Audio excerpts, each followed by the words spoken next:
ఈరోజు ప్రభుత్వ రంగం సామాజిక న్యాయం అనే అంశం మీద సిఐటియు అఖిల భారత మహాసభల సందర్భంగా ఈ సదస్సు బహుశా మహాసభ సందర్భంగా జరుగుతున్న మొట్టమొదటి బహిరంగ సదస్సు ఇదే. మహాసభ ఏర్పాట్లు ప్రారంభమై 2 నెలలు అయింది, కానీ ఒక బహిరంగ కార్యక్రమం సిఐటియు మహాసభ సందర్భంగా జరగటం ఇదే మొదటిసారి. ఆ మొదటి సదస్సునే ప్రభుత్వ రంగం సామాజిక న్యాయం మీద కేవీపీఎస్తో కూడా కలిసి సిఐటియు నిర్వహించడం అనేది అభినందనీయమైనటువంటి విషయం. కార్మిక వర్గం సామాజిక న్యాయాన్ని పోరాడే దానికి ఛాంపియన్గా ముందుకు రావటాన్ని మనందరం కూడా హర్షించాలి, దాన్ని ఆహ్వానించాలి. ఎందుకంటే కార్మిక వర్గం యొక్క మద్దతు లేకుండా, కార్మిక వర్గం యొక్క చొరవ లేకుండా మనం సామాజిక న్యాయాన్ని సాధించలేము. ఇది ఖచ్చితంగా మనం గుర్తుపెట్టుకోవాల్సింది. మనం అనుకున్న దళితులు మాత్రమే మనం పోరాడి మనం సామాజిక న్యాయం సాధించగలం అని ఎవరైనా అనుకుంటే అది భ్రమ. ఎందుకంటే మొత్తం జనాభాలో మనం 16%. ఆదివాసీలు, బీసీలు అందరూ కలిస్తే ఒక పెద్ద కూటమి అవుతుందని కొంతమంది ఆశిస్తున్నారు. అటువంటి ప్రయోగాలు చాలా చోట్ల విఫలమైంది. ఇప్పుడు మనకి ఉత్తరప్రదేశ్లో మాయావతి ఎక్కడ బయలుదేరి ఎక్కడికి వచ్చారో మనకు తెలుసు. ఆమెమీ పరిష్కారం, దళిత సమస్యకు పరిష్కారం చూపలేకపోయింది. చాలామంది కానిషరావు మార్గం అనుకుంటూ కొంతకాలం మనకు అధికారం వచ్చేస్తుంది, రాజ్యాధికారం అంటే పదవులు రావటం వేరు, రాజ్యాధికారం వేరు. రాజ్యాధికారం అనేది వ్యక్తుల చేతిలో ఉండదు, వ్యవస్థ చేతిలో ఉంటుంది.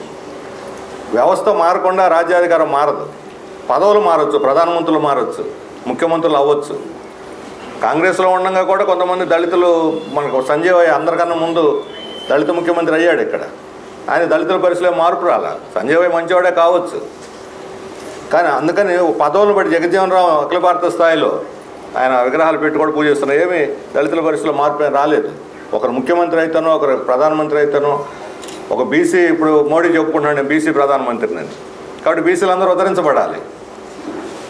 బీసీల్లో చాలా కులాలు ఉన్నాయి, దాదాపు 150 రకాల కులాలు, ఇంకా ఎక్కువే ఉన్నాయి కులాలు. అనేక రకాల వృత్తులు ఉన్నాయి. వాళ్ళు వృత్తులను నాశనం చేస్తున్నారు. ఆ కులాల నుంచి కొంతమంది పెద్దవాళ్ళు అయ్యారు, కానీ మిగతా వాళ్ళు అట్టడుగున పడి ఉన్నారు.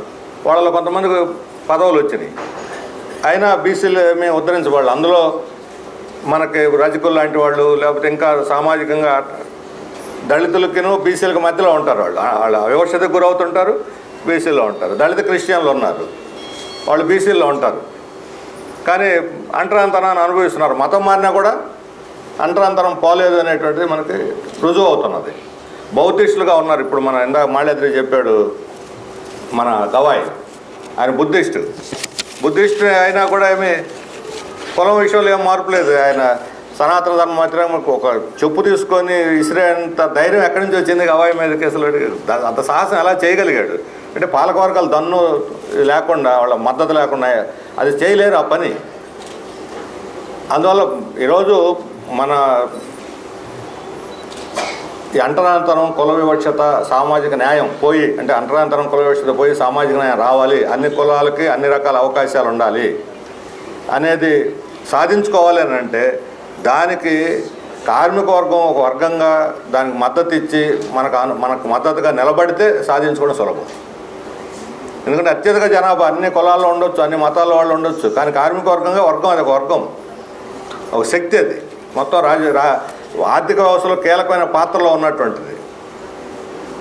అటువంటి శక్తి యొక్క మద్దతు మనకు రావటం అనేది చాలా ముఖ్యమైనటువంటి అంశం. ఆ రీత్యా సిఐటియు కార్మిక వర్గ ప్రతినిధిగా ఈరోజు వాళ్ళ మహాసభ జరుపుకుంటున్న సందర్భంలో సామాజిక న్యాయం అనే అంశాన్ని ప్రభుత్వ రంగంలో కాపాడటానికి మొదటి అంశంగా ఎంచుకోవటం అనేది మనం ఖచ్చితంగా అభినందించాల్సింది. అది సిఐటికి మాత్రమే సాధ్యం, అది ఇంకొకటి చేయలేని పని. అది నేను ముందు చెప్పదలుచుకున్నటువంటి విషయం. రెండవది, ఈరోజు ప్రభుత్వ రంగం యొక్క సామాజిక న్యాయానికి ప్రభుత్వ రంగానికి ఏమిటి లింకు? ప్రభుత్వ రంగం ద్వారా మనకి విశాఖపట్నం, బెంగళూరు, హైదరాబాదు ఇలాంటి నగరాలు, పారిశ్రామికంగా నిర్లక్ష్యానికి గురైనటువంటి నగరాలు అభివృద్ధి అయినాయంటే కారణం ప్రభుత్వ రంగం. బ్రిటిష్ వాళ్ళు ఉన్నప్పుడు ఎక్కడైతే ఓడరేవులు ఉన్నాయో వాళ్ళు బ్రిటన్కి ఎగుమతి చేసుకోవడానికి, సరుకులు దిగుమతి చేసుకోవడానికి అనువైనటువంటి ప్రదేశాలు అంటే బొంబాయి, కలకత్తా, చెన్నై ఇటువంటి వాడిని ఎంచుకున్నారు. ఢిల్లీని కూడా ఎంచుకోవాలి. 1911 దాకా రాజధాని కూడా కలకత్తానే మనకి, ఢిల్లీ కాదు. 1911లో తర్వాత మారింది ఢిల్లీకి. ఈస్ట్ ఇండియా కంపెనీ కలకత్తా నుంచే పాలన చేసింది. అందుకని వాళ్ళ ప్రయోజనాలు రీత్యా వాళ్ళకి ఎక్కడ అనువుగా ఉంటే అక్కడ ఆ ప్రాంతాలని డెవలప్ చేశారు. కానీ స్వతంత్రం వచ్చిన తర్వాత ప్రభుత్వ రంగాన్ని ద్వారా ఆర్థిక వ్యవస్థను అభివృద్ధి చేయాలి అనే ఒక కాన్సెప్ట్ తోటి ఆ బెంగళూరు, హైదరాబాదు ఇట్లాంటి సిటీలని, మనకు విశాఖపట్నం లేదా కాన్పూరు ఇటువంటి సిటీలని వీటిని ప్రభుత్వ రంగ పరిశ్రమలు పెట్టి తద్వారా ఈ నగరాల అభివృద్ధి కావడం దోహదపడింది. నేను ఎందుకు చెబుతున్నాను ఈ మాట అంటే, చంద్రబాబు నాయుడు గారు ఈ మధ్యకాలంలో పదే చెబుతున్నారు హైదరాబాద్ నేను నిర్మించారని. ఐటీకి ఆయన కాంట్రిబ్యూషన్ మనం తక్కువ అంచనా ఐటీ లేదు. ఐటీని తీసుకొచ్చాడు, శక్తి కొద్దీ ఆయన ఉపయోగించి తీసుకొచ్చాడు. కానీ ఐటీ అనేది ఎప్పుడు మొన్న 2000 సంవత్సరాల తర్వాత డెవలప్ అయింది. అప్పటికే హైదరాబాద్ డెవలప్ అయ్యి ఉంది. హైదరాబాద్ డెవలప్ కావడానికి ప్రధానమైనటువంటి కారణం ప్రభుత్వ రంగం. ఈసీఐల్, బిహెచ్ఈఎల్, హెచ్ఎంటి, ఐడిపిఎల్ ఇటువంటి అనేక పరిశ్రమలు ప్రభుత్వ రంగంలో, పరిశోధన సంస్థలు, సిసిఎంబి లాంటి పరిశోధన సంస్థలు ఇవన్నీ పెట్టిన తర్వాత వాటికి సపోర్ట్గా చిన్న చిన్న యాన్సిలరీ ఇండస్ట్రీస్ ప్రైవేట్ రంగంలో వచ్చినాయి. సపోర్ట్ ప్రతి ప్రభుత్వ రంగ పెద్ద పరిశ్రమ చుట్టూ వందలాది చిన్న చిన్న పరిశ్రమలు వచ్చినాయి. వాటిలో కూడా కొన్ని వేల మంది పనిచేశారు. ఇప్పుడు ఐడిపిఎల్లో పనిచేసినటువంటిది ఫార్మా ఇండస్ట్రీ, ఐడిపిఎల్లో పనిచేసిన వాళ్ళే ఆ తర్వాత రెడ్డి ల్యాబ్స్, లేకపోతే ఈ మన వ్యాక్సినేషన్ కంపెనీలు భారత్, లేకపోతే ఇవి ఇటువంటివి చాలా ఉన్నాయి. ఈ మధ్య చాలా ప్రముఖంగా ఇప్పుడు డెవలప్ అవుతున్నారు. సంపన్నులు కూడా అయ్యారు. వీళ్ళందరూ ఐడిపిఎల్లో పనిచేసి ఆ అనుభవంతో వాళ్ళకి శక్తి, డబ్బు మా దగ్గర డబ్బు ఉంది, ఇక ఐడిపిఎల్ అవసరం ఉంది, మేము ఇప్పటివరకు మేము డబ్బులు పెట్టలేం కాబట్టి ప్రభుత్వం పెట్టుబడి పెట్టి ఉత్పత్తి చేస్తుంది. మా దగ్గర డబ్బు చేరి మేము పెట్టుబడి పెట్టడం మొదలుపెట్టిన తర్వాత ఇక ప్రభుత్వ రంగం అవసరం ఉంది, దాన్ని మూసేసేయండి, మేము నడుపుతామని చెప్పి ప్రభుత్వ రంగాన్ని మూసేయించి వాళ్ళు ప్రైవేట్ రంగంలో తీసుకొని పనిచేశారు. వీటిని అంటే ప్రభుత్వ రంగం అవకాశం ఉన్నంతవరకు ఉపయోగించుకొని పీల్చి పిప్పి చేసి ఇది పనికిరాదు, ఇది అసమర్థమైంది, పనికి మాలింది అని దానికి ఒక ముద్ర వేసి ఆ తర్వాత ప్రైవేట్ రంగానికి కావాల్సిన ప్రోత్సాహం ఇచ్చి ప్రభుత్వం ద్వారా ప్రైవేట్ రంగం అయితే సమర్థవంతమైంది, ప్రభుత్వ రంగం సమర్థవంతమైంది కాదు అని చెప్పి ప్రచారం చేసి ప్రైవేట్ రంగాన్ని ప్రోత్సహించారు. నిజంగా ప్రభుత్వ రంగం పనికి మాలింది, అసమర్థమైంది, లేదా ప్రైవేట్ రంగం చాలా సమర్థవంతమైంది అని అంటే ఏ రంగం 20 ఏళ్లలో ప్రైవేట్ రంగంలో డెవలప్ అయినా చెప్పమనండి. ఐటీ కాకుండా, ఐటీ అనేది బాడీ షాపింగ్, అదేం ఉత్పత్తి చేసే రంగం కాదు.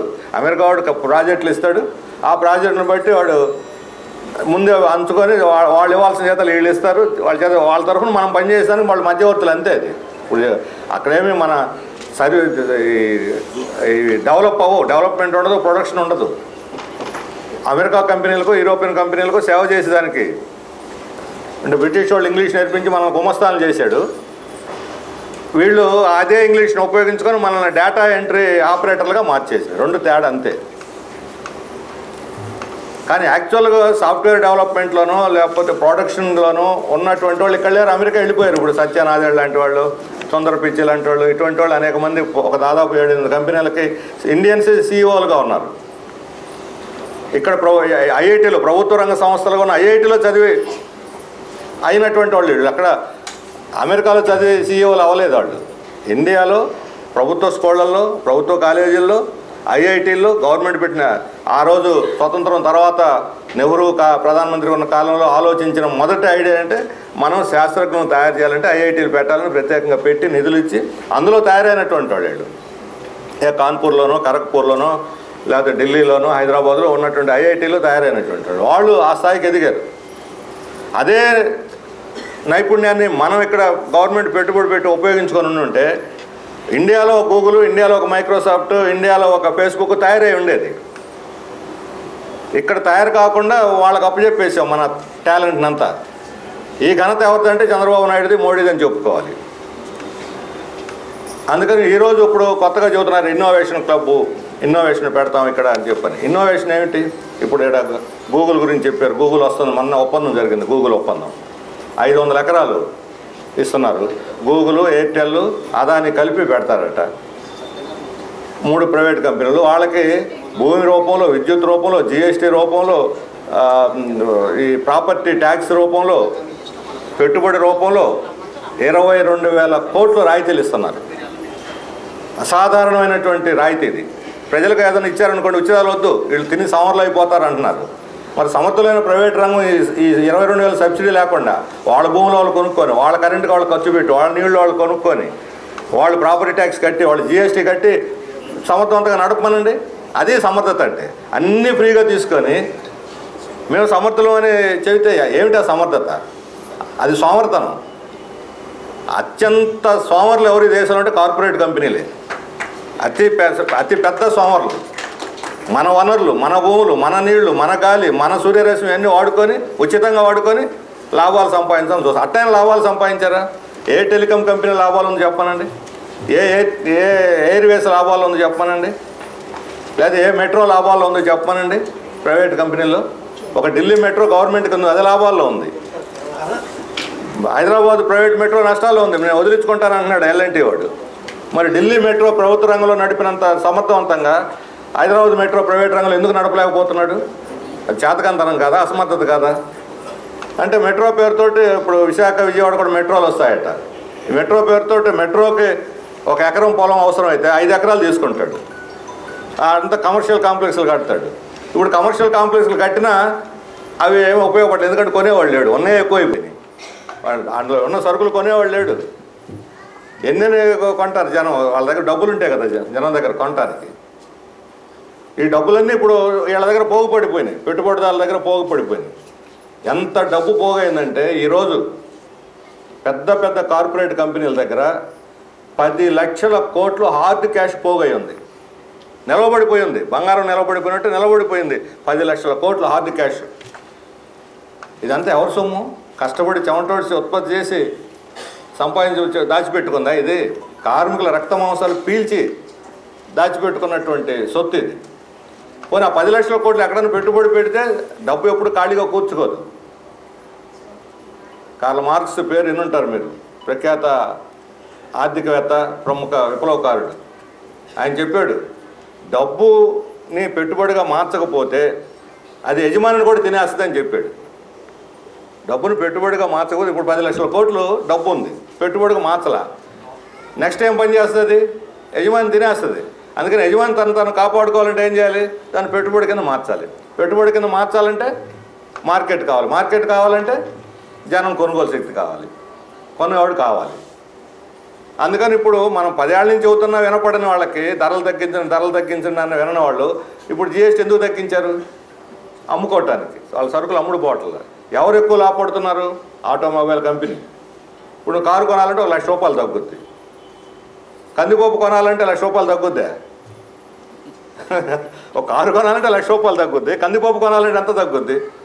100 రూపాయలు ఉండే కిలో 98 రూపాయలు అంటాడు. 2 రూపాయలు పెద్ద అడ్వర్టైజ్మెంట్ ఇస్తాడు, 2 రూపాయలు తగ్గుద్ది అలా అని. మనం ఒక 5 రూపాయలు ఖర్చు పెట్టుకుని 2 రూపాయలు తగ్గుల కోసం పరుగులు తీస్తాడు, డిస్కౌంట్ ఇస్తున్నాడు 2 రూపాయలని, ఈ 2 రూపాయల కోసం. ఇది సాధారణ ప్రజల యొక్క పరిస్థితి. నిత్య జీవిత అవసర వస్తువుల్లో తగ్గుదల మనల్ని ఇంపాక్ట్ చేయటం జిఎస్టీ తగ్గించినా కూడా. పెద్ద పెద్ద బిగ్ సేవింగ్స్ అని మనం మోడీని తీసుకొచ్చి ప్రచారం చేశారు. ఇదంతా ప్రైవేట్ ఇన్సూరెన్స్ కంపెనీలకి, వాళ్ళకి ఇప్పుడు జీరో ఇన్సూరెన్స్ కంపెనీ. ఎందుకంటే వాళ్ళు హెల్త్ ఇన్సూరెన్స్ కట్టేవాళ్ళు లేరు. అత్యంత లాభదాయకమైన వ్యాపారం అది. ఎందుకు కట్టడం లేదు? భరించలేరు మనిషి. పోనీ ప్రీమియం అప్పు చేసి ప్రీమియం కడితే హాస్పిటల్ పాలైనప్పుడు వాడు వచ్చేవాడిని ఆదుకుంటాడంటే అది లేదు. ఏ ప్రైవేట్ ఇన్సూరెన్స్ కంపెనీ మీద ఆధారపడి ఎవడు హాస్పిటల్ చేరలేడు. పోనీ ఆరోగ్యశ్రీ ఉంది, ఇదేమన్నా చేస్తుందంటే వాళ్ళు డబ్బులు ఇవ్వట్లేదు, మేము చేయమంటున్నారు హాస్పిటల్ చేస్తామన్నదేమో ఇన్సూరెన్స్, ప్రైవేట్ ఇన్సూరెన్స్ ఎవడు చేస్తామనే ఎన్టీఆర్ వైద్య సేవకేమో హాస్పిటల్ వాళ్ళు చేయరు, ఎందుకంటే గవర్నమెంట్ డబ్బు ఇవ్వట్లేదు. ఇంక మరి వైద్యం ఏంటి సంగతి? ఇప్పుడు అటువంటి వైద్యాన్ని, ఖరీదైనటువంటి వైద్యం, ప్రజలకు దూరమైన వైద్యాన్ని ఇప్పుడు ప్రైవేట్ వాళ్ళకి అప్పచెప్పేస్తున్నారు. ప్రపంచ దేశాల్లో ఈరోజు అమెరికాలో ఉండేవాళ్ళని ఎవరినైనా అడగండి, వాళ్ళు ఎంత గొప్ప జీవితాన్ని అనుభవిస్తుండొచ్చు. తలనొప్పి వస్తే ఇండియాకు పరిగెడతారు. లేదా కొంచెం లోకజ్ఞానం ఉన్నవాడైతే క్యూబా పోతాడు, పక్కన ఉన్న సోషల్ చేసాము దగ్గర కావడం. క్యూబా అంటే క్యూబా పోవాలంటే వీసా చాలా కష్టం, లేకపోతే ఈ పాటికి క్యూబాకి హెల్త్ టూరిజం అనేది క్యూబాలో ఈరోజు పెద్ద వాళ్ళకి ఆదాయ వనరు. హెల్త్ టూరిజం చాలా చౌక, ఖచ్చితమైనటువంటి ఆరోగ్య సంరక్షణ, వాళ్ళకి తక్కువ ఖర్చుతో సంరక్షణ కల్పించేటువంటి వైద్యం ఈరోజు క్యూబా దగ్గర ఉంది. ఎందుకంటే అక్కడ పేటెంట్ లేవు, లాభదాయకమైన పరిశ్రమలు లేవు, ప్రజల కోసమే అక్కడ మందులు వైద్యం ఉంటుంది. ఎందుకని అంత ఖరీదైంది? Because of private insurance companies. Only because of private insurance companies. అమెరికాతో పోల్చుకుంటే ఈ ప్రైవేట్ ఇన్సూరెన్స్ కంపెనీలు ఇండియాలో ఇంకా దుర్మార్గంగా వ్యవహరిస్తున్నాయి. ఈడ అసలు పిండుకోవటమే. మీరు ఒక 10,000 ప్రీమియం కట్టి ఒక 5 ఏళ్ళు కట్టారనుకోండి, నెల ఒక 10,000 చొప్పున, అంటే సంవత్సరానికి ఒక 60,000 అవుతుంది. 60,000 అంటే ఒక 10 ఏళ్ళకి 6 లక్షలు అవుతుంది. నువ్వు హాస్పిటల్లో చేరి 2 లక్షలు ఇవ్వమంటే ఇది పనికిరాదు, అది పనికిరాదు, దీనికి ఇవ్వం ఈ బిల్లు అని చెప్పి వాడు 1,00,000 పోదేస్తాడు. ఇంకొన్ని అయితే జబ్బులకు అప్లై కాదంటాడు, ఇంకొన్ని అయితే హాస్పిటల్కి అప్లై కాదంటాడు. ఇక మళ్ళీ పరుగులు తీయాలి మీరు అప్పులు చేయడానికి. నేను ఎక్కడ ప్రైవేట్ కంపెనీలు మేలు చేస్తున్నాను. ఇప్పుడు ఉచిత ఇన్సూరెన్స్ అని పెట్టారు, పంటల బీమా పథకం. పంటల బీమా పథకంలో అయితే రైతులు ఇంతకుముందు 3 ఏళ్ల క్రితం గవర్నమెంటే ఇన్సూరెన్స్ పెడితే అనంతపురం లాంటి జిల్లాలో ఒక్క సంవత్సరమే రైతులకు 1000 కోట్లు వచ్చింది ఇన్సూరెన్స్, పంటలు నష్టపోయిన రైతులకి. ఇప్పుడు గవర్నమెంట్ది మేము ఇవ్వం అని సెంట్రల్ గవర్నమెంట్ మోడీ అంటే మేము స్టేట్ గవర్నమెంట్లకు ఇవ్వం ఇన్సూరెన్స్, ప్రైవేట్ కంపెనీలకు ఇస్తామని చెప్పేశారు. ఇప్పుడు ప్రైవేట్ కంపెనీల ద్వారానే గవర్నమెంట్ కూడా ప్రైవేట్ కంపెనీలతోనే ఒప్పందాలు చేసుకోవాలి. ఇన్సూరెన్స్, పంటల ఇన్సూరెన్స్, పంటల బీమా పథకం. ఇప్పుడు గత సంవత్సరం 100 కోట్లు కూడా రాలా. ఇంతకు 4 ఏళ్ల క్రితం 10,000, 50-60 కోట్లు ఎగ్గొట్టేశాడు. విమానాలు అమ్ముకుంటే అవి తుక్కు కింద కూడా ఎవడ కొండు ఆ విమానాలు అమ్ముకున్నా. ఇప్పుడు నాకు ఇది రద్దు చేస్తే నా అప్పులు రద్దు చేసి నేను వస్తాను ఇండియాకి అంటున్నాడు. అంటే వాడిని పెళ్లి కొడుకులాగా సగౌరవంగా వాడు బీజేపీ ఎంపీ ఇక్కడ ఉన్నప్పుడు వాళ్ళతో రాయబారాలు చేస్తుంది ప్రభుత్వం. ఇప్పుడు మన రాష్ట్రంలో ఈ మధ్య మీరు చూస్తే టి సుబ్రహ్మణ్యరెడ్డి అని ఆయన చాలా ప్రముఖుడు, విశాఖకి ఇక్కడి నుంచి ఎంపీకి అయ్యాడు. 8,400 కోట్లు ఎగ్గొట్టాడు బ్యాంకులకి. చివరి బ్యాంకులు రాజీకి వచ్చి 2,400 కోట్లు కట్టు, నీ ఆస్తి నీకు ఇచ్చేస్తామన్నారు. 8,400 కోట్లు ఎగ్గొడితే 2,400 కోట్లు కడితే అంతకన్నా ఎక్కువ విలువైనటువంటి ఆస్తులు 8,400 అప్పులే, మొత్తం ఆస్తుల విలువ అంతకన్నా ఎక్కువ. బ్యాంకులో అమ్ముకొని ఎక్కువ వస్తుంది గ్యారెంటీ. రాజీ పడిపోయారు, మాఫీ చేశారు. ఏంటిది? మనకి నాలెడ్జీ హబ్ పేరుతోటి సత్యసాయి జిల్లాలో బెంగళూరు నానుకొని ఉంటుంది, 8,600 ఎకరాలు నాలెడ్జ్ హబ్ అని పేరు పెట్టారు. ఇంతవరకు పరిశ్రమ పెట్టల. వాడు ఒక కంపెనీ, ఒక కంపెనీ డెవలప్ చేస్తాను అని 4,000 కోట్లు బ్యాంకుల్లో రుణం తీసుకున్నాడు డెవలప్ చేస్తానని. డెవలప్ చేయలేదు. కానీ 5-6 ఏళ్ల తర్వాత నేను దివాళా ఎత్తానని పిటిషన్ పెట్టాడు. అసలు వ్యాపారం చేయకుండా దివాళా ఎత్తడం చాలా ఆశ్చర్యకరమైన విషయం. అటువంటి వాడిని జైల్లో తెయ్యాలి. అబద్ధాలు. వ్యాపారం చేయకుండా దివాళా ఎత్తడం ఎంత సాధ్యం? దివాళా ఎత్తానంటే వాడేమన్నాడు బ్యాంకు వాడు, నువ్వు కట్టలేనంటున్నావు కదా 500 కోట్లు కట్టు, నేను వదిలిచ్చేస్తావు అన్నాడు. ఎవరు ముందుకు రాకపోతే వాడే 500 కోట్లు కట్టి మళ్ళీ వాడు తీసేసుకున్నాడు. ఏమిటిది? 4,000 కోట్లు అప్పు చేసి వ్యాపారం చేయకుండా దివాళా ఎత్తానని బ్యాంకుల చేత 500 కోట్లకి రాజీ చేసుకొని 500 కోట్లు కట్టి మళ్ళీ వాడు భూములు వాడు తీసేసుకుంటే ఇది ఏమో లూటీ అంటావా, బందిపోటుతనం అంటావా? దీన్ని బందిపోటు అనేది కూడా చాలదు. లూటీ కన్నా పెద్ద పదం ఏమన్నట్టు చెప్పాలి. ఇక్కడ ఇంగ్లీష్ చదువుకున్న వాళ్ళు చాలామంది ఉన్నారు, అని ఏమంటారు మరి అది. అంటే ఎట్లా ప్రైవేట్ రంగం ఈ రకంగా పబ్లిక్ ప్రాపర్టీని లూటీ చేసి వాళ్ళు సంపన్న పరులు అవుతున్నారు, లక్షల కోట్లు వాళ్ళ దగ్గర పోగవుతుంది. ప్రభుత్వ రంగాన్ని వాళ్ళు దుంపనాశనం చేసేస్తున్నారు. అందుకని ప్రైవేట్ రంగం ఎప్పుడు ప్రజలకి మేలు జరగదు. ఎంప్లాయ్మెంట్ ప్రభుత్వ రంగంలో ఇప్పుడు మన విశాఖ స్టీల్ ప్లాంట్ గర్వించదగినటువంటి ప్రభుత్వ రంగంలో ఎట్లా వచ్చింది? అది పోరాడి సాధించుకున్నాం. ఇప్పుడు కొంతమంది అంటున్నారు కమ్యూనిస్టులు, ఇప్పుడు మనం వీటన్నిటిని వ్యతిరేకిస్తుంటే ఇప్పుడు గూగుల్ అదాని భూములు ఇటు పోయి వచ్చాం అనుకోండి, అంటే రేపు మాట్లాడతారు తెలుగుదేశం వాళ్ళు. ఏమంటారు? వీళ్ళు అభివృద్ధి వ్యతిరేకులు, మేము తెచ్చాడు పరిశ్రమ పెట్టి ఉద్యోగాలు ఇస్తామంటే వీళ్ళు వ్యతిరేకిస్తున్నారు. నేను ఛాలెంజ్ చేసి అడుగుతున్నాయి, 2021లో ఈ భూములు మీరు వాళ్ళకి ఇచ్చారు. ఇప్పటి వరకు అదాని ఏం డబ్బు లేనివాడు కాదు, దోచుకు దీన్ని బాగా బలిసినవాడు. ఇప్పటి వరకు ఎందుకని పునాది రాయి కూడా వేయలేదు? ఎందుకు డేటా సెంటర్ పెట్టలేదు? ఎందుకు ఒక్కళ్ళు కూడా ఉద్యోగం ఇవ్వలేదు? అగ్రిమెంట్ ఉల్లంఘించిన వాళ్ళకి ఏం పనిష్మెంట్ ఇచ్చారు మీరు? కేసు పెట్టారా? కనీసం జైలు పెట్టకపోతే కేసు పెట్టారా? 1750 కోట్లు లంచం తీసుకున్నాడు, ఇచ్చాడానికి అమెరికాలో కోర్టులో కేసైనా అడిగే దమ్ము లేదు వాళ్ళకి. ఈ భూములు ఎవరు అడ్డం పడ్డారు? ఈ 4 ఏళ్ళు అదాని ఇచ్చిన భూముల్లో డేటా సెంటర్ పెట్టకుండా ఎవరు అడ్డం పడ్డారు? అందుకే వాళ్ళదా లోపం? అభివృద్ధికి ఆటంకం వాళ్ళ మనమా? అదానే ఆటంకం, మోడీ ఆటంకం, చంద్రబాబు ఆటంకం, జగన్మోహన్ రెడ్డి ఆటంకం. ఎవరు ఆటంకం? జగన్మోహన్ రెడ్డి హయాంలో ఇచ్చారు భూములు, చంద్రబాబు నాయుడు హయాంలో ఇప్పుడు ఈరోజు వాళ్ళే కొనసాగిస్తున్నారు.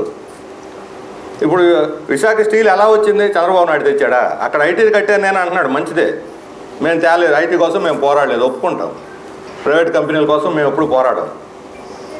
కానీ ఇక్కడ విశాఖపట్నం స్టీల్ ప్లాంట్ ఎలా వచ్చింది? 32 మంది ప్రాణ త్యాగాలతో వచ్చింది. 42 మంది సిపిఎం సిపిఐ ఎమ్మెల్యేల రాజీనామాలతో వచ్చింది. ఆ రోజు ఫ్యాక్టరీ పెట్టకపోతే మేము రాజీనామా చేస్తామని అసెంబ్లీ నుంచి రాజీనామాలు చేసి బయటకు వచ్చిన చరిత్ర త్యాగం కమ్యూనిస్టు. నాగార్జున సాగర్ ప్రాజెక్ట్ తెచ్చింది ఎవరు? పోరాడింది చంద్రబాబు నాయుడా? పోరాడి సాధించింది కమ్యూనిస్టులు. ఆ రోజు నాగార్జున సాగర్ కాదు, దాని పేరు నందికొండ నాగార్జున సాగర్ నందికొండ ప్రాజెక్టు కోసం అని పేరు పెట్టి శ్రీశైలం కోసం పోరాడింది ఎవరు? శ్రీశైలం కోసం పోరాడింది ఎవరు? కమ్యూనిస్టులు. ఏ పరిశ్రమ హైదరాబాద్లో పబ్లిక్ సెక్టర్ కోసం పోరాడింది ఎవరు? నిలబెట్టింది ఎవరు? ఈరోజు ఇన్సూరెన్స్ కంపెనీ అక్కడ నిలబెట్టింది ఎవరు? కమ్యూనిస్టుల ప్రభావంలో ఉన్న యూనియన్లు బలంగా ఉండబట్టి అత్యంత సమర్థవంతమైనటువంటి ప్రభుత్వ రంగ సంస్థ కింద నిలబడింది ఇన్సూరెన్స్ కంపెనీ. ప్రైవేట్ ఇన్సూరెన్స్లో ఉంది ఆ సమర్థత. జీతాలు తీసుకుని ఇళ్ళ దగ్గర కూర్చోవట్లేదు వాళ్ళు. ప్రతి క్షణం ఇన్సూరెన్స్ కంపెనీని డెవలప్ చేయడానికి పాకులాడారు. రైల్వే ఈరోజు అత్యంత సమర్థవంతమైన రైల్వే చెబుతున్నారు. మోడీ వచ్చిన తర్వాత మీరు చూడండి, బయట రంగులు బ్రహ్మాండంగా ఉంటాయి, బయట బండారం లోపల పట్టారం ఉంటాయి. ప్లాట్ఫామ్ల మీద కుక్కలు విహరిస్తుంటాయి, గుంటలు మెట్టలు. ఎవరైనా కళ్ళు మూసుకొని ఎంత బ్రహ్మాండంగా పోతే పడిపోతాడు. జనం ఒక ప్లాట్ఫారం అనౌన్స్ చేస్తాడు, అందరూ ఆ ప్లాట్ఫామ్ వెయిట్ చేస్తూ ఉంటారు. ఈ లోపల సడన్గా 5 నిమిషాల ముందు ఇంకో ప్లాట్ఫారం అనేస్తాడు. పరుగులో తోపులాట జరిగి నలిగిపోయి చనిపోయారు. మనకి తెలుసు, ఢిల్లీలో ఒకసారి ప్లాట్ఫారం అనౌన్స్మెంట్ వల్లే చనిపోయారు తోపులాటలో. ఇక్కడ ఎంతమంది, నేను ఎన్నిసార్లు ఇరుక్కుపోయాను ప్లాట్ఫారం అనౌన్స్ చేస్తుంటే. సొంత అనుభవం ఉంది. ఏ స్టేషన్ బాగుంది చెప్పానండి? రైల్వే స్టేషను శుద్ధంగా పరిశుభ్రత ఉందేమో చెప్పానండి. ఏమిటి సమర్థత? ఏ రైల్లో బొద్దింక లేకుండానే చెప్పానండి. ఈ మధ్య వచ్చింది వందే భారత్, మంది ఇండియన్ అని చెప్పని. మంచిదే, మన కార్మికులు మన సైంటిస్టుల శ్రమను మనం గౌరవించుకుంటాం. కానీ నిర్వహణ ఎవరిది? కేంద్ర ప్రభుత్వాన్ని. వర్షం వస్తే నేను ఒకసారి కంప్లైంట్ చేసి ఏసీ నుంచి నీళ్ళు నా మీద కారుతున్నాయి, నాకు సీటు మార్చండి అని నేను కంప్లైంట్ చేస్తే సీట్లు లేవు సార్ అన్నాడు.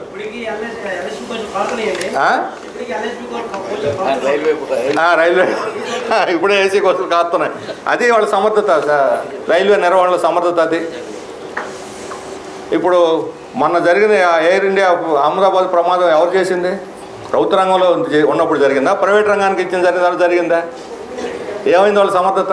అంతమంది ప్రజలు చనిపోయారు, ఒక మాజీ ముఖ్యమంత్రితో సహా అహ్మదాబాద్లో. అందుకని ప్రభుత్వ రంగం అసమర్థమైందని ముద్ర వేస్తూ ప్రైవేట్ రంగాన్ని దోచిపెట్టడానికి తప్ప ప్రైవేట్ రంగం ఇక్కడ వాళ్ళే కదా అక్కడ తీసుకుపోతారు. ఇక్కడ కన్నా డబుల్ అవినీతి ఉంది ప్రైవేట్ రంగంలో. ఒకరినొకరు ముంచేసుకుంటారు, షేర్లు కాజేస్తారు, డబ్బులు దొంగలెక్కల డబ్బులు మింగేస్తారు, ఒకరినొకరిని దెబ్బతీయడానికి ప్రయత్నిస్తుంటారు. కుట్రలు కుతంత్రాలు కుహాలు ఒకటి కాదు, ప్రైవేట్ రంగంలో ఉండాల్సిన జబ్బులన్నీ ఉంటాయి. మీరు ఈ మధ్య సినిమాల్లో కూడా చూపిస్తున్నారు వాటిని. కార్పొరేట్ వాటిల్లో ఎన్ని రకాల తగాదాలు, మోసాలు, అవినీతి ఉన్నాయో ఇన్ని జరుగుతున్నాయి. అందుకని ప్రభుత్వ రంగమే ప్రజలకి అత్యంత సేవ చేయగలిగేది, పెట్టుబడి సమకూర్చగలిగేది, ఎక్కువ మందికి ఉపాధి కల్పించేది. అంతేకాదు ప్రభుత్వ రంగం వెనుకబడిన ప్రాంతాలు, ఇందాక చెప్పినట్టు వెనుకబడిన ప్రాంతాల అభివృద్ధికి తోడ్పడింది. వీటన్నిటికీ మించి సామాజిక న్యాయాన్ని సాధించడంలో అత్యంత కీలకమైనటువంటి పాత్ర పోషించిన ప్రభుత్వ రంగం. రాజ్యాంగంలో ఎస్సీ ఎస్టీ బీసీలకు రిజర్వేషన్లని మనం రాసుకున్నాం. ఈ రిజర్వేషన్లు ఎక్కడ అమలు జరుగుతున్నాయి? ప్రభుత్వ రంగంలో మాత్రమే అమలు జరుగుతున్నాయి. ప్రభుత్వ రంగమే లేకుండా ఉండుంటే ఈరోజు ఎస్సీ ఎస్టీ బీసీల పరిస్థితి ఇంతకన్నా ఇంకా అధ్వానంగా ఉండేది. ఎంతో కొంతమంది ఒక 4%, 5% అయినా ఒక లేయరు మధ్యతరగతిలోకి వెళ్ళిపోయింది. కొంతమందికి ఉద్యోగాలు వచ్చినాయి, కొంతమంది పట్టణాల్లో జరిగి గౌరవప్రదమైన జీవితం గడుపుతున్నారు. అంటే దానికి కారణం ప్రభుత్వ రంగంలో రిజర్వేషన్ ద్వారా ఉద్యోగాలు రావటమే. వీళ్ళు అంటారు రిజర్వేషన్లో వచ్చినటువంటి వాళ్ళు పనిచేయరు, డాక్టర్ల ఆపరేషన్ ఏమిటి కత్తి లోపల పెడతాడు. ఒక ఘటన చెప్పనండి, ఒక ఎస్సీ రిజర్వేషన్ ద్వారా కత్తి లోపల పెట్టిపోయాడని కథలు చెబుతారు.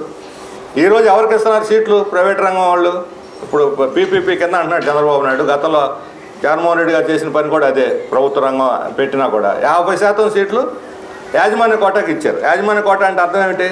25 లక్షలు 30 లక్షలకు సీటు అమ్ముకుంటాడు. 15,000 గవర్నమెంట్ ఫీజు, ప్రైవేట్ రంగంలో 25. అంటే నీకు 40 మార్కులు రాకపోయినా 0 మార్కులు వచ్చినా నీ దగ్గర 20 లక్షలు 25 లక్షలు ఉంటే నువ్వు ఎంబీబీఎస్ డాక్టర్ అయిపోవచ్చు. ఆయన ఏం చేస్తాడు? ఆయన గురించి మాట్లాడరు. డబ్బులు పెట్టి సీటు తెచ్చుకొని డాక్టర్ అయిన వాళ్ళ గురించి మాట్లాడు. ఆయనకు డబ్బులు ఉంటాయి కాబట్టి ఒక పెద్ద కార్పొరేట్ హాస్పిటల్ పెట్టేస్తాడు. ఈయన వైద్యం చేయడు.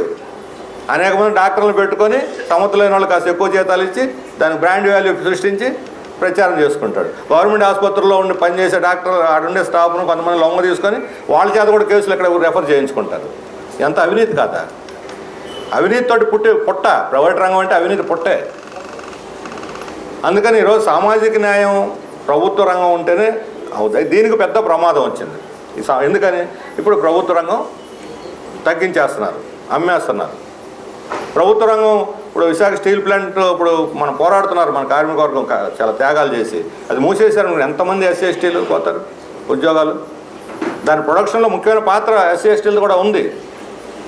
ఇక రేపు మిట్టలో ఇంకోటి ఇవ్వమనండి ఎస్సీ ఎస్టీలకి 16%, 10% ఇవ్వమనండి. అఫర్మేటివ్ యాక్షన్ అని చెప్పాను ఇవ్వమనండి, చూద్దాం ఇస్తాడేమో. స్థానికంగా ఉండే మత్స్యకారులు కానీ, స్థానికంగా ఉండే ఆదివాసీలు కానీ, దళితులు కానీ ఎక్కడైనా ఉద్యోగాలు ఇచ్చారా? మా అయితే 1-2 ఇస్తారు, అటెండర్లు గాను తోటమాలు కానీ ఇస్తారు, రికార్డులు చూపిస్తారు. అది కూడా 6 నెలల తర్వాత తీసి పారేస్తారు. అందుకని వాళ్ళు ఇవ్వరు. అందుకని ప్రభుత్వ రంగం ద్వారానే ఈ రిజర్వేషన్లో గ్యారెంటీ ఉంది. అయితే ఇప్పుడు ఆ గ్యారెంటీ ప్రభుత్వ రంగం మూసివేయటం ద్వారా జరిగిన నష్టంతో పాటు ప్రభుత్వ రంగంలో ఉద్యోగాల కల్పనలో వచ్చిన మార్పు ద్వారా కూడా సామాజిక న్యాయానికి అన్యాయం జరుగుతున్నది. ఇప్పుడు పర్మనెంట్ ఉద్యోగాలు తీసేసి కాంట్రాక్ట్ సిస్టమ్, అవుట్సోర్సింగ్ సిస్టమ్, ఇంకా రకరకాల పేర్లు ఐవి నరసింహరావు గారు చెబుతారు ఎన్ని రకాల పేర్లు ఉన్నాయో. ఫిక్స్డ్ టర్మ్ ఎంప్లాయ్మెంట్ లేటెస్ట్, ఇంకా డైలీ పీస్ రేటు, ఇటువంటి చాలా రకాలు ఉన్నాయి. వీటన్నిటి పేరుతోటి వాళ్ళు ఇష్టం వచ్చిన వాళ్ళు తీసుకుంటున్నారు. దానికేమి మెరిట్ ఉండదు, రిజర్వేషన్ ఉండవు. రెండో ఉండవు. మెరిట్లో వాళ్ళకే ఉద్యోగాలు ఉండవు, రిజర్వేషన్ ఉన్న వాళ్ళకి ఉద్యోగాలు ఉండవు. వాళ్ళు ఇష్టం వచ్చిన వాళ్ళు తీసేసుకుంటారు. ప్రైవేటు కాంట్రాక్ట్ గొప్ప చెప్తే కాంట్రాక్ట్ దగ్గర ఎవడు పోతే ఒక ఎంపీ ఒకటి చెబుతాడు, ఎమ్మెల్యే ఒకటి చెబుతాడు, వాళ్ళ మనుషులకు ఇచ్చుకుంటారు. ఎవరు అధికారులు ఉంటే వాళ్ళ మనుషులకు ఇచ్చేసుకుంటారు. ఇప్పుడు చూడలేం మనం అంగన్వాడీ ఆశాలు గవర్నమెంట్ మార్గనే వాళ్ళ గవర్నమెంట్లో పెట్టిన వాళ్ళందరూ పోయిన ఇళ్ళకి మా గవర్నమెంట్ వచ్చింది మేము పెట్టుకుంటాం. అంత ఈజీనే ఏమన్నా? వీళ్ళు బానిసలా? హక్కుదారులు గవర్నమెంట్లో పనిచేసే స్కీమ్ వర్కర్స్ పట్ల అట్లా అమర్యాదగా ప్రవర్తించిన వాళ్ళు ఇక పర్మనెంట్ ఈ కాంట్రాక్ట్ వర్కర్లు అవుట్సోర్సింగ్ పట్ల ఎంత దుర్మార్గం వ్యవహరిస్తారో మనకు తెలుసు. బానిసత్వమే వాళ్ళ. అందువల్ల ప్రభుత్వ రంగంలో కూడా ప్రైవేట్లు పెత్తనం కొనసాగుతుంది. దీనికి ఏమంటారంటే చైనాలో కూడా ప్రైవేట్ పెట్టుబడులనే చైనాలో వచ్చింది అనేది శుద్ధ అబద్ధం. ఇది ఈరోజు చైనాలో 64% మొత్తం పెట్టుబడులు, 64% ప్రభుత్వ రంగానిది, 36% ప్రైవేట్ రంగం. ప్రైవేట్ రంగంలో ఉన్న కీలకమైన పరిశ్రమలు అన్నిట్లోనూ ప్రభుత్వ పెట్టుబడులు ఉన్నాయి. మన దగ్గర రివర్స్ అది. ఇక్కడ ప్రభుత్వ రంగంలో ప్రైవేట్ పెట్టుబడులు వస్తున్నాయి, అక్కడ ప్రైవేట్ రంగంలో ప్రభుత్వ పెట్టుబడులు పెడుతున్నారు. పెద్ద పెద్ద కంపెనీలు ఆలీబాబా, బైడు, ఇటువంటి ఇప్పుడు ఈ మైక్రోసాఫ్ట్, గూగుల్, ఫేస్బుక్ వీళ్ళతో పోటీ పడే తల్లదన్న గల కంపెనీలు ఇప్పుడు చైనాలో ఉన్నాయి. మనకు లేవు అటువంటి కంపెనీలు ఇక్కడ ఇండియాలో. అందుకని గూగుల్ని అరువు తెచ్చుకుంటున్నాం. కానీ ఆ కంపెనీల్లో అన్నింటిలోనూ ప్రభుత్వ వాటాలు ఉన్నాయి, ప్రభుత్వ ప్రతినిధులు ఉన్నారు, ప్రభుత్వ కంట్రోల్లో ఉన్నాయి. యాపిల్ అంటే వాళ్ళు మేము అంటే నువ్వు వెళ్ళిపోమన్నారు దేశంలో నుంచి. ఇప్పుడు వాడు మార్కెట్ ఎత్తుక్కుంటున్నాడు, కొత్త మార్కెట్. నేను చైనాలో కాదు ఇండియాలో వచ్చి పెడతానన్నాడు. ఇండియాలో పెడితే అది నీకు భూమి ఇస్తాం, అది ఇస్తాం అని చెప్పిన వాళ్ళు వీళ్ళు తెచ్చి పెట్టుకుంటున్నారు. అంటే వాళ్ళ దేశం యొక్క ఆర్థిక వ్యవస్థని, ప్రజల యొక్క సంక్షేమాన్ని కాపాడుకోవడానికి యాపిల్ లాంటి కంపెనీలు కూడా వదులుకోవడానికి సిద్ధపడ్డారు. అయినా వాళ్ళు అడ్వాన్స్ అవుతున్నారు, మనం వెనకబడిపోతున్నాం. వీళ్ళందరినీ పిలిచి కూడా మనం వెనకబడిపోతున్నాం. ఎందుకంటే మన భూములు వాళ్ళకి అప్పు చెబుతున్నాం. ఇప్పుడు మన నెల్లూరు జిల్లా వాళ్ళు ఒక సర్వే చేశారు. ఈ సర్వేలో 50,000 ఎకరాలు గవర్నమెంట్ తీసుకుంది, ఎక్వైర్ చేసింది, 10,000 ఎకరాల్లో పొలాలు పెట్టింది. అది పరిశ్రమలు 40,000 ఎకరాలు ఖాళీగా ఉన్నాయి. ఈ ఖాళీగా ఉన్న సంవత్సరాల్లో పంట పండిస్తే ఎంత నష్టం వస్తుందంటే మన వాళ్ళు ఎస్టిమేషను 500 కోట్ల నష్టం వచ్చిందని రైతులకి. అది నేను తక్కువ అని చెప్పాను, మీరు సరిగ్గా వేయండి లెక్కలని. అంటే పంటలు ఇప్పటికే పంటలు పండుతున్న వాటిని తీసుకొని వేసారు వాళ్ళు. పంటలు వేయడానికి అవకాశం ఉన్న భూములు కూడా ఉన్నాయి అక్కడ. ఎన్ని వేల కోట్ల రూపాయలు వ్యవసాయ నష్టం, సంపద నష్టపోయాం. అందువల్ల మనం ప్రైవేట్ రంగం, ప్రభుత్వ రంగంలో కూడా ఈరోజు ప్రైవేటు పెట్టుబడులు ప్రవేశించి ఇప్పుడు 34 మన విశాఖ స్టీల్లో 34, ఇప్పుడు 42, 34 సంఖ్య రోజు ఒక రకంగా వస్తుంది. ఈఓఐ పెరిగినాయి. ముందు 34, అక్కడ 42 పెరిగినాయి. ఎక్స్ప్రెషన్ ఆఫ్ ఇంట్రెస్ట్ పేరుతో ప్రైవేట్ వాళ్ళకి దారదత్తం చేస్తున్నారు. పేరుకు పెత్తనం ప్రభుత్వానికి, అసలు పెత్తనం ప్రైవేట్ వాళ్ళు. కీలకమైన రంగాలన్నీ వాళ్ళ చేతిలోకి వెళ్ళిపోతున్నాయి. బయట డొల్ల మాత్రం మిగులు, కరిమింగిని వెలగపండి అంటారు కదా, డొల్ల ఉంటుంది, లోపల గుజ్జంతా వాళ్ళు లాగేస్తారు. ఈ రకంగా ప్రభుత్వ రంగాన్ని దెబ్బతీయటం వల్ల ప్రభుత్వ రంగంలో కూడా సామాజిక న్యాయానికి అన్యాయం జరుగుతుంది, మెరిట్కి కూడా అన్యాయం జరుగుతుంది. అక్కడ బాగా వాళ్ళకి దోపిడీకి అనువైనటువంటి వాళ్ళని, వాళ్ళకి అవసరమైన వాళ్ళని పెట్టుకుంటున్నారు. కొంతమంది ఎక్స్పర్ట్లను పెట్టుకున్నా వాళ్ళకి అవసరమైన పెట్టుకుంటున్నారు. అందుకని సామాజిక న్యాయం కూడా చాలా తీవ్రమైన ప్రమాదంలో పడింది. అందుకని చివరిగా నేను చెప్పే పాయింట్ అంటే, ఈరోజు దీనికి ప్రత్యామ్నాయం ఏమిటి? రాజ్యాంగం ద్వారా మనం స్వాతంత్రోద్యమంలో పోరాడి సాధించుకున్నటువంటి హక్కు ఇది. డాక్టర్ బిఆర్ అంబేద్కర్ సారథ్యంలో ఆ రోజు ఏర్పడిన రాజ్యాంగ పరిషత్తు అనేక విధాల అనేక దేశాల యొక్క దీన్ని అధ్యయనం చేసి, సోవియట్ యూనియన్, అమెరికాని, బ్రిటన్, ఫ్రెంచ్, క్యాపిటలిస్ట్ రాజ్యాంగం, అదేం సోషలిస్ట్ రాజ్యాంగం కాదు. ఈ రాజ్యాంగ పరిరక్షణ అంబేద్కరిస్టుల యొక్క బాధ్యత మాత్రమే కాదు. అంబేద్కరిస్టులు మాత్రమే రాజ్యాంగాన్ని కాపాడాలనుకుంటే అసలు కాపాడలేరు. ఎందుకంటే మొత్తం అంబేద్కరిస్టుల యొక్క జనాభా 1%, 2% ఉంటుంది. ఎస్సీలు అందరూ కూడా అంబేద్కరిస్టులు ఉండరు, రకరకాలైన సైద్ధాంతికంగా ఉంటుంది. ఈరోజు మన ప్రభుత్వం ఈ రాజ్యాంగాన్ని కాపాడాలంటే మొత్తం ప్రజానీకం, ముఖ్యంగా కార్మిక వర్గం నడుం కట్టాలి. రాజ్యాంగ పరిరక్షణకి రైతాంగం నడుం కట్టాలి. రైతులు, కార్మికులు నడుం కట్టి కాపాడుకుంటేనే మన హక్కులు నిలబడతాయి. దళితులు వ్యవసాయ రంగంలో ఉన్నారు, పారిశ్రామిక రంగంలో ఉన్నారు, సర్వీస్ రంగంలో ఉన్నారు, ఉన్నత స్థానాల్లో ఉన్నారు. ఐఏఎస్, ఐపీఎస్లు ఇటువంటి ఉన్నత స్థానాలు నేను చూసాం. చెప్పాడు మాల్యాద్రి ఆల్రెడీ. ఉన్నత స్థానాల్లో ఉన్న పరిస్థితి ఏమిటో అంటే, ఇప్పుడు అందరూ చదువుకుంటున్నారు, వాళ్ళ పరిస్థితి బాగుపడింది, ఇప్పుడు రిజర్వేషన్ అవసరం లేదు అనేవాళ్ళు ఉన్నారు కొంతమంది. ఒకసారి ఐఏఎస్ అయితే వాళ్ళ పిల్లలకు అవసరం లేదు అన్నవాళ్ళు కూడా ఉన్నారు. మనం దాన్ని అంగీకరించలేదు ఆ వాదనని. ఒక తరం ఐఏఎస్ అయితే రెండో తరంలో రిజర్వేషన్లు ఇవ్వకూడదని. ఈ వాదన తప్పు అనేది మనం చెబుతున్నాం, ఇప్పుడు రుజువైంది. ఐపీఎస్గా ఉన్నటువంటి పూర్ణకుమార్ ఆత్మహత్య కారణం ఎవరు? సెంట్రల్ యూనివర్సిటీలో రీసెర్చ్ స్కాలర్గా, మేధోపరమైనటువంటి స్కాలర్గా, మంచి మెరిట్ స్టూడెంట్గా ఉన్నటువంటి మన రోహిత్ యొక్క పరిస్థితి ఏంటి? ఆత్మహత్య కారణం ఎవరు? కుల వివక్షత కాదా? ఇప్పుడు మన సుప్రీంకోర్టు ప్రధాన న్యాయమూర్తి వచ్చిన గావిట్, వాళ్ళ కుటుంబం చాలా గొప్ప పెద్ద మేధోపరమైన కుటుంబం. గావిట్కి 2-3 తరాలు చదువుకున్నారు. కానీ ఆయన మీద చెప్పేసిన ధైర్యం ఎక్కడి నుంచి వచ్చింది వాడికి? అంటే ఇప్పటికీ ఎంత ఉన్నత స్థానంలో ఉన్నా దళితుల్ని అంటరాని వాళ్ళు కానీ చూస్తున్నారు. వాళ్ళ బౌద్ధుల, క్రిస్టియన్ల, హిందువుల అంత నిమిత్తం లేదు. మహిళలను అయితే ఇంకా నీచంగా చూస్తున్నారు. ఇలాంటి స్థితిలో రిజర్వేషన్ తప్పకుండా కాపాడాలి కూడా. ఇది మొదటి కర్తవ్యం. రాజ్యాంగాన్ని కాపాడుకోవటం అంటే రిజర్వేషన్లు అందులో దానికి ఒక ముఖ్యమైనటువంటి దానికి అంశం, దాంట్లో సారం.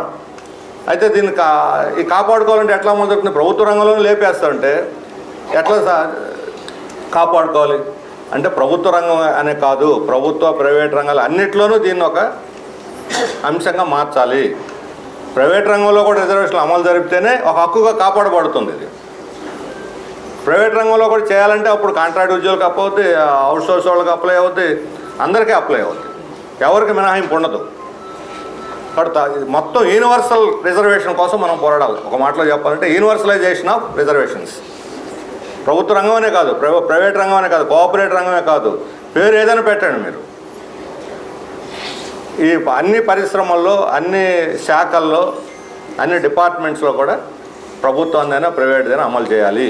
ఇది ఒక మహోద్యమంగా మనం తీసుకురావాలి. ఈ విషయంలో కేవీపీఎస్ చొరవ తీసుకొని అన్ని సంఘాలను కూడా కలుపుకొని, ట్రేడ్ యూనియన్లు కావచ్చు, రైతు సంఘాలు కావచ్చు, కూలీ సంఘాలు కావచ్చు, బౌద్ధిస్టులు కావచ్చు, మన అంబేద్కరిస్టులు కావచ్చు, ఇంకెవరైనా కావచ్చు, అనేక మంది దీనికోసం తప్పించే వాళ్ళు ఉన్నారు, దీనికోసం పోరాడుతున్న వాళ్ళు ఉన్నారు నిజాయితీగా.